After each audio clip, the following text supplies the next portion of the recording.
e estamos aqui agora para reiniciar esse trabalho, né, da melhor maneira possível, e que as pessoas, o torcedor, juntamente conosco, assim como vocês, como o Gilmar falou também, estamos prontos para receber críticas, né, a receber sugestões em prol da seleção brasileira.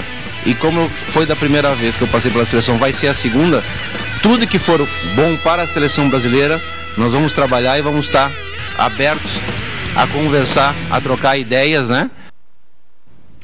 Olá, muito boa tarde para todos vocês nesta terça-feira, dia 22 de julho, Brasil Esportes no ar. Eu queria começar mais animado o programa, mas não tem jeito, né, gente? O Dunga retornou ao comando da seleção brasileira após 4 anos. Alexandre Galo vai dirigir a seleção nas Olimpíadas em 2016. O assunto hoje no programa é esse, Dunga no retorno aí na seleção brasileira. Você pode participar aqui com a gente até às 2 horas da tarde, mandando o seu torpedo, o seu WhatsApp para o número 628599.000, 628599.000. Falando pra gente se você ficou satisfeito ou se você ficou preocupado. Terça-feira também é dia de você votar no gol mais bonito da última rodada do Campeonato Brasileiro.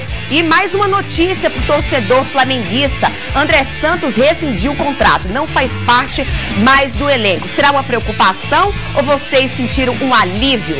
A partir de agora, o programa mais democrático e interativo do Brasil. André, muito boa tarde para você. Como você reagiu depois dessa notícia aí? Dunga ao retorno da seleção brasileira.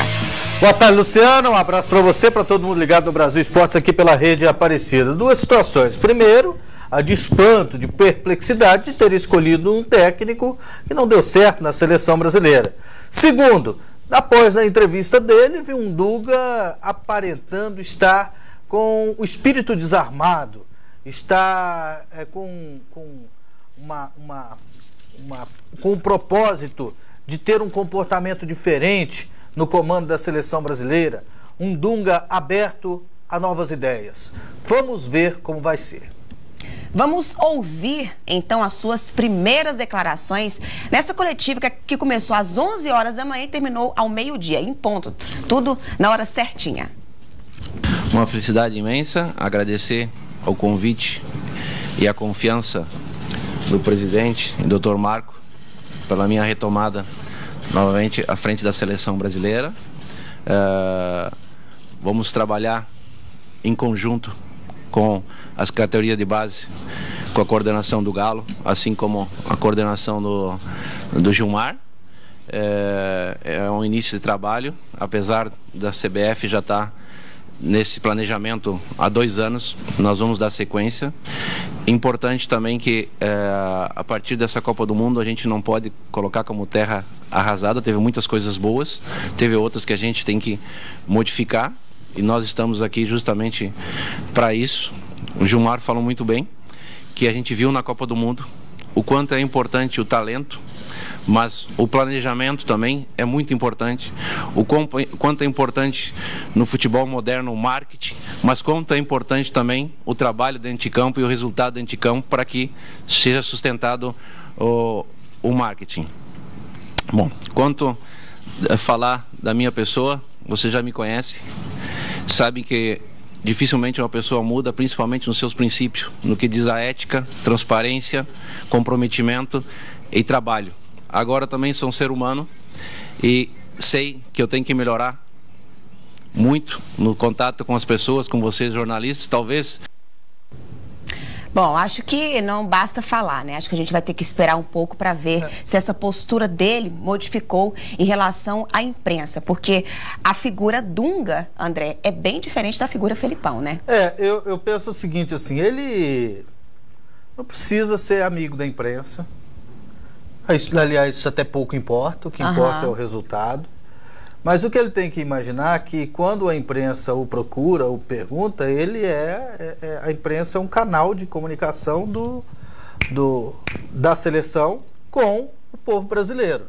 Então ele não está falando para A ou para B, ele não está falando para o André, para o Juca, para o Mané, para quem quer que seja. Ele está falando para aqueles veículos de comunicação, ele está comunicando com o povo brasileiro. E ele tem que entender as críticas. Igual ele disse lá, falou, não, gente, cada um tem um pensamento, cada um tem um jeito de ser, a gente não vai mudar as pessoas. Então é dessa maneira que ele tem que agir mesmo. Ele tem que agir dessa forma mesmo, conforme ele está prometendo. Agora, eu vi muitas pérolas lá na entrevista, viu? Não, a gente vai ouvir as pérolas. A gente vai mostrar para vocês daí de casa. Teve muitas pérolas, né?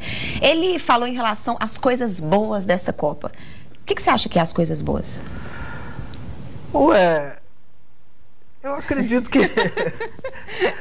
se você for olhar, o planejamento feito para a Copa, a condição de trabalho que a CBF deu foi excelente para a comissão técnica da seleção brasileira. Mas eu acho que ele falou em relação ao futebol, não foi ao que a CBF ofereceu.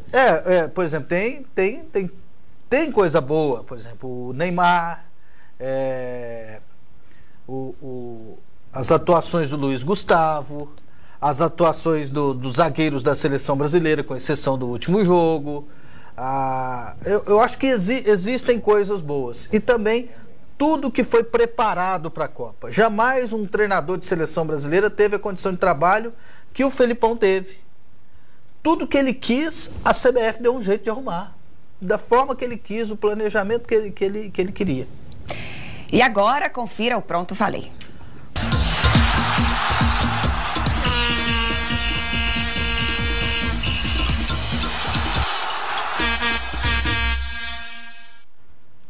Existe um perigo muito grande. O Flamengo pode cair para a segunda divisão do futebol brasileiro. Eu me lembro da época em que, quando um time grande caía, a CBF dava um jeitinho e arrumava as coisas. Me lembro do Fluminense escapando no tapetão. Me lembro também do Grêmio de Porto Alegre disputando uma segunda divisão, onde subiam 2 times, de repente mudaram o regulamento para subir 12, para que o Grêmio voltasse à primeira divisão do futebol brasileiro. Ainda bem que surgiu a Lei Pelé, que surgiu o Estatuto do Torcedor, que proíbe que os organizadores de competições façam esse tipo de coisa. As regras de acesso e descenso do campeonato, elas devem ser cumpridas. Portanto, isso acabou. A não ser que haja situações como aconteceu com a Portuguesa no ano passado. Mas isso não deve ocorrer de novo. Então, hoje no futebol brasileiro, no campeonato da primeira divisão, apenas 5 times nunca passaram pela Série B. O Flamengo, o Santos, o Cruzeiro, o Inter e o São Paulo. Por que não passaram? Porque elas foram competentes em campo. Mas vai chegar um momento que algum desses vai passar. E Flamengo, abre o olho, porque se você cair em campo, vai ter que disputar a segunda divisão do futebol brasileiro. O Brasil está mudando. Pronto, falei.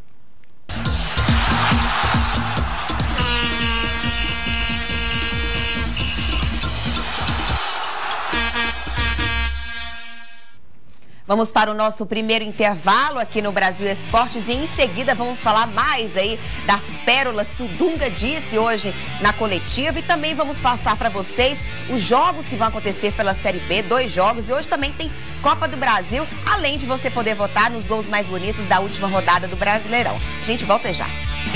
De volta ao Brasil Esportes e agora vamos conferir quais são os 5 gols, né, que entraram aí para nossa galeria dos gols mais bonitos da última rodada do Campeonato Brasileiro. Começando então, vamos ver o primeiro aí. Vamos lá, o primeiro gol aí foi do Ricardo Conceição. Deixa eu colocar primeiro aí, né? Primeiro gol. Ricardo Conceição, né? Chapecoense venceu o São Paulo por 1-0. Então tá aí. Primeiro gol, já vai anotando aí. Confronto histórico, né? Pela primeira vez, Chapecoense enfrentou o São Paulo e ganhou, né? Segundo gol foi do Pingo, na vitória do Vila Nova contra o Santa Cruz. Dominou e fez o gol de bicicleta. Golaço, hein? Golaço, André. Olha lá, ó. Segundo gol. Vamos pro terceiro aí. É do Conca, né? Do Fluminense. Vitória contra o Santos, 1-0. Olha lá, ó. Bateu de primeira aí, ó. O terceiro gol, esse aí. O quarto gol, o que eu escolhi, gente, foi do Fabrício, do Inter. 4-0 contra o Flamengo. A gente vai trazer mais notícias do Flamengo já pra vocês. O quarto gol aí. E o último gol foi do Juliano, do Grêmio. Contratação aí do Grêmio, segundo jogo e fez o seu gol. Então tá aí pra vocês, gente, 5 opções de gols. O primeiro, recordando, Ricardo Conceição. O segundo foi do Pingo, né, do Santa Cruz. O terceiro foi do Conca, o quarto do Fabrício e o quinto do Juliano, do Grêmio. Antes a gente falar mais de seleção brasileira, abrir aqui para os torpedos, né, André? Vamos ler os torpedos. É isso aí, vamos lá. Olha só, um abraço pro Jean Lima, lá de Manaus, chegou a sugerir um gol aqui, do terceiro gol do Cuiabá, realmente foi bonito. Mas não passou pela comissão jogador, não. Obrigado, Jean Lima, pela sua participação. Muitos gols bonitos esse final de semana. Sim, demais. Um abraço pro Jefferson lá do Maranhão, não perde um programa. Para o Zé Luiz Oliveira, mora em Atibaia, São Paulo. Para Fátima de Camaçari, na Bahia. A Nayane acompanhando o nosso programa em Valparaíso, Goiás. Muito obrigado pela sua participação. Um abraço aí para a cidade de Ituaçu, Bahia, Renata Ribeiro e Rony Ribeiro. Um abraço para o Rivaldo Rocha em Maceió. Muito obrigado, Rivaldo Rocha. Pede também para mandar um abraço para a Federação Alagoana de Futsal. Boa tarde, André. Manda um abraço para o Yuri e para o Igor, em Foz do Iguaçu, lá no Paraná, na divisa com o Paraguai. E aqui o recado do Danilo, da Vila São Tomás, Aparecida de Goiânia, dizendo que o Dunga é um bom técnico. Basta ver os números dele na seleção brasileira. Teve aproveitamento de 76%. É isso aí. Vamos agora falar um pouco de Flamengo, né? Porque hoje, né, pela manhã, o site do Globo Esporte, né, colocou no site que o contrato do André Santos foi rescindido. Ele não joga mais no Flamengo. O engraçado de tudo isso, André, é que ontem, né, o diretor Ximenes foi totalmente contra a agressão, né, no jogador, os torcedores lá no Beira-Rio, que ele acha um absurdo o que aconteceu, que a polícia não fez nada. E em menos de 24 horas, o André Santos não é mais jogador do Flamengo. Ou seja, o Flamengo acatou o que a torcida pediu. É isso? Lamentável a postura do Flamengo. Eu entendo também que seria interesse do André Santos não jogar mais pelo Flamengo, só que a diretoria do Flamengo deveria ter uma postura mais dura em relação às torcidas organizadas. Isso é serviço de torcida organizada. São eles que fazem esse tipo de coisa. Então deveria ter uma postura mais enérgica, até para preservar os demais jogadores. Isso que aconteceu não se faz, é o fundo do poço. Confirmo o que eu digo ontem. O torcedor não tem que fazer esse tipo de coisa, não é do papel do torcedor, e o torcedor tem que entender. O campeonato de 20 times, alguém vai ficar em último. Os 4 últimos vão ser rebaixados.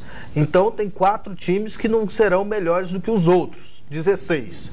Então o torcedor tem que entender, até porque ele entende quando o time é campeão, né? Só vai ter um campeão, vai ter 4 que vão para a Libertadores e 4 vão ser rebaixados.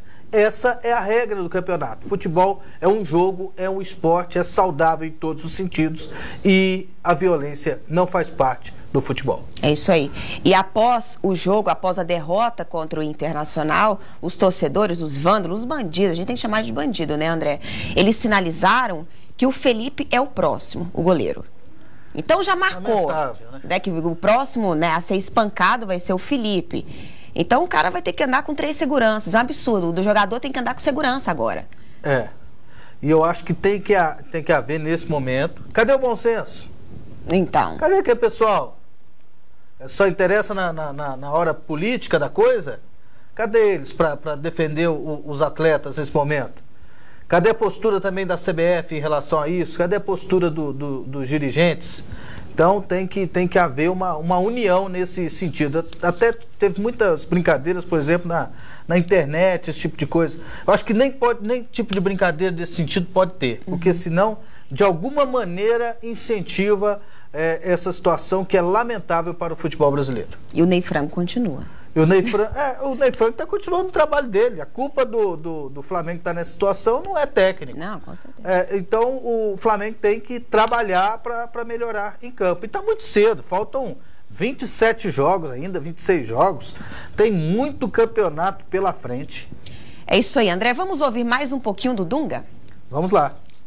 A nossa maior ideia, né, que nós vamos ter que trabalhar em muito, é preparar uma equipe para as Olimpíadas, que o Galo vai estar na frente, no comando, e também nos prepararmos para a eliminatória, que vai ser muito complicada, difícil, e nós temos que estar pronto. Quanto ao futebol, nós temos o talento, a qualidade, mas ao mesmo tempo, né, só para todos nós pensarmos que gostamos de futebol, nós gostamos muito de falar de talento, de improvisação, mas ao mesmo tempo a gente elogia muito a organização, o planejamento da Alemanha. Então acho que essas coisas, não só da Alemanha como de outras seleções também, nós vamos ter que buscar dentro disso, da organização, do planejamento, buscarmos um futebol com características do futebol brasileiro, mas características que nós temos que colocarmos em evidência dentro do campo, né? Dentro do campo, trazermos jogadores que possam realizar esse trabalho, mas principalmente trazermos jogadores não daquilo que nós podemos pensar do que eles serão daqui a 10, 15 anos, daquilo que eles podem fazer no momento e a curto e médio prazo. Vamos lá, gente, mais um intervalo aqui no Brasil Esporte. Em seguida, eu vou perguntar para o André o que o Rogério Galo já fez durante a carreira dele, Alexandre Galo, se ele realmente merece, né, comandar a seleção brasileira nas Olimpíadas de 2016. A gente volta já.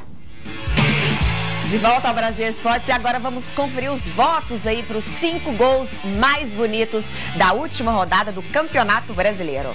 Vamos lá, André, coloca os gols aí, colegas, para quem ainda está indeciso, né? Olha só, o Diego Guigo, lá de Campina Grande, na Paraíba, disse que o gol mais bonito foi o do Conca. Obrigado, Diego, aí pela sua participação. Vamos lá, a galera continua participando. Ó, novidade aqui, ó. Novidade. Fala. Flávio Araújo pediu demissão hoje e não é mais o técnico do Sampaio Correia. Recado aqui do Lucas Eduardo, de São Luís do Maranhão, contribuindo também com o nosso programa. Muito obrigado, Sampaio Correia, que joga sábado contra o Vila, ou seja, 3 técnicos caíram em menos de 24 horas. O Dado Cavalcante, da Ponte Preta, o Pugliese do Icasa, que preferiu dirigir o Ituano, 4ª divisão do Brasileiro, mas campeão paulista, e agora o do Sampaio Correia. São 3 técnicos aí, ó, gente, desempregados. Aliás, o Pugliese está empregado, né? Um abraço. Oi, eu e meu filho estamos assistindo todo dia vocês. Ele se chama Rodrigo e é vascaíno, e eu sou flamenguista. Acho que o Flamengo esse ano não escapa do rebaixamento. Segundo ele e o filho dele, especial, o Rodrigo. Um abraço, Rodrigo, torcedor do Vasco. Obrigado aí pela sua audiência. Outro voto aqui pro gol do Conca, espetacular. Gol mais bonito foi o segundo. São 2. O segundo? Vamos lá, deixa eu ver aqui, deixa eu colar aqui. O segundo foi do Pingo. Outro voto para a opção 2. Pingo. Gol mais top foi o do Fabrício, do Inter. Recado aqui do Chicletinho. Chicletinho? Gostei do apelido, ó. Chicletinho. Sou de Ponte Alta, do Bom Jesus, Tocantins. Sou palmeirense. Minha mãe nasceu lá. Ponte Alta? Ponte Alta, em Tocantins. O gol mais bonito foi da Chapecoense. Ricardo Conceição. Então tá. Pessoal mandando foto aqui, não mostrando as fotos hoje? Nossa, André, vai dar bronca em mim ao vivo, gente. Eu esqueci das fotos. Mas amanhã então eu coloco 10. O menino deve ter preparado lá. Será? Com certeza. Amanhã eu coloco 10, então, viu? Porque cada dia são 5, né? Eu acho que ele deve ter preparado lá. Vamos lá, vamos dar abertura mais uma vez pro Dunga, mas antes da abertura, pra ele falar mais um pouquinho, você falou pra mim que ia falar um negócio, uma pérola que ele disse? Ele disse 2 pérolas, né? Até agora, eu vou Primeiro ele falou da questão do Close, não ter participado do jogo, da seleção, não ter entrado em determinado jogo. Ele disse que se não coloca o Close, se coloca o Close, iriam suicidar o técnico da Alemanha, né? Então, aí já teve gente que já associou com outra situação, do Vladimir Herzog, José Maria Marinho, história cumprida. E outra pérola dele foi que ele disse que uma das dificuldades do Brasil nas eliminatórias é que todo mundo fala espanhol, o Brasil só fala português. Então, tá fácil resolver, né? Tá muito fácil. É muito fácil aprender espanhol. Demais. Vamos lá, vamos ouvir mais um pouquinho do Dunga. Quanto ao resgate do carinho para a seleção brasileira, torcedor, a torcedor está machucado, mas continua com o carinho, continua a seleção representando muito para o povo brasileiro, como para todos nós, né? Nós fizemos parte disso, também somos torcedores, e nós vamos conquistar isso através dos resultados. Não tem outra forma, né? E trabalhando muito, demonstrando ao torcedor de quanto a gente quer fazer o melhor e realizar todo o nosso planejamento. Já temos um esboço, mas o torcedor brasileiro e vocês também já me conhecem bastante. Eu não vou vender um sonho, é uma realidade. E a realidade precisa de muito trabalho. Então, quando se cria uma expectativa muito grande ao torcedor, né? E o futebol é imprevisível, nada é definitivo, você tem que conquistar cada dia, cada segundo, cada minuto. Alfinetada no Parreira, principalmente no Parreira, né, no Felipão, né, que prometeram que ia ganhar a Copa. Alfinetada, né, André? Alfinetada. Ele falou muita coisa, sim, ele jogou algumas indiretas em relação ao que estava acontecendo, o que aconteceu de errado na Copa do Mundo. Prometer resultado antes de jogar. Isso aí foi a atitude errada mesmo do Parreira e do Felipão, que jogaram essa responsabilidade para cima do grupo. Ou seja, nós estamos fazendo tudo, então agora está tudo encaminhado, estamos com a mão na taça. A outra mão depende dos jogadores. Então jogou a responsabilidade toda em cima dos atletas. Falou da questão de patrocinadores. O que acontecia, tinha algumas coisas que aconteciam de errado na grande. Por exemplo, tinha um campo que tinha os patrocinadores da FIFA, era obrigado a ter. E alguns patrocinadores da FIFA eram concorrentes dos patrocinadores da CBF. Por exemplo, tinha a marca de telefone. A seleção era outra, da FIFA era outra. Então, aí o que tinha que ficar fazendo? Tinha que treinar um dia num campo, treinar outro dia no outro. Às vezes dividia titular e reserva para não mostrar o patrocinador da CBF. Então, algumas coisas que aconteceram de errado que acabaram interferindo no trabalho da comissão técnica da seleção brasileira que saiu. É isso aí, o Conca ganhou, André. Ganhou. Abraço pro Carlos Eduardo Floriano, Piauí, último voto aqui para o Conca. O gol mais bonito. Então vai lá, coloca o gol do Conca e voltamos amanhã, às 1h30 da tarde. Tchau.